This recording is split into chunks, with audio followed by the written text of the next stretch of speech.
We know that the Prime Minister has been to the crash site. He visited on this weekend. He met with injured in the hospital. What do we know at this point about what caused all of this? Hi, morning, and thank you for having me.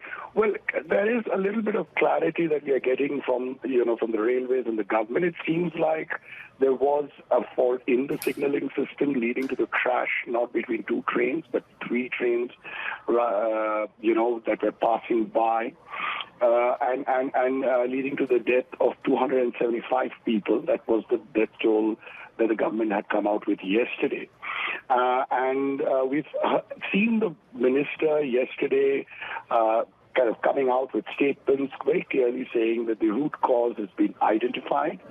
And also we've seen, the government ordering inquiry by the Federal Criminal Investigating Agency of India.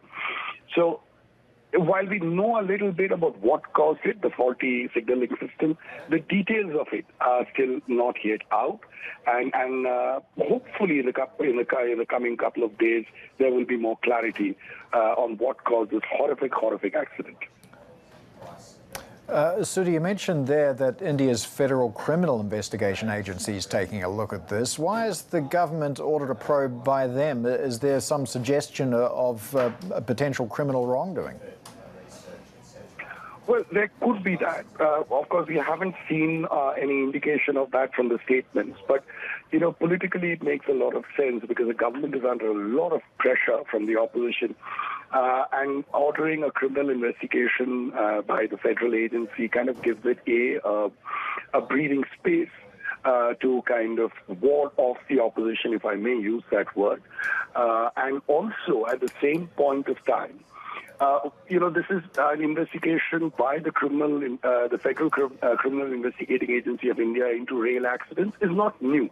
We've seen this in the past, and we've seen, the results also, and which is why in the social media we have seen several people coming out and questioning what is the need, if we already know what is the need for such a move. So from on the ground, from what we understand, it's got both. It's got the government trying to get itself out of a very tricky situation, and also, kind of having another agency wet its kind of findings. So that's what we understand from here.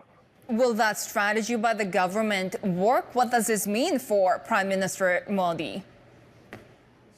Well, I mean, it is a huge setback. Mind you, the federal elections were just a couple of months ago. There will be next year, sometime around this time only.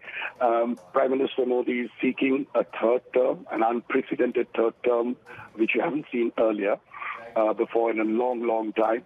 At the same point of time, he's under tremendous pressure. There are issues with unemployment. There are issues with inflation. And recently, Prime Minister Modi's Bharatiya Janata Party has lost one of the critical state elections, mounting more pressure on him.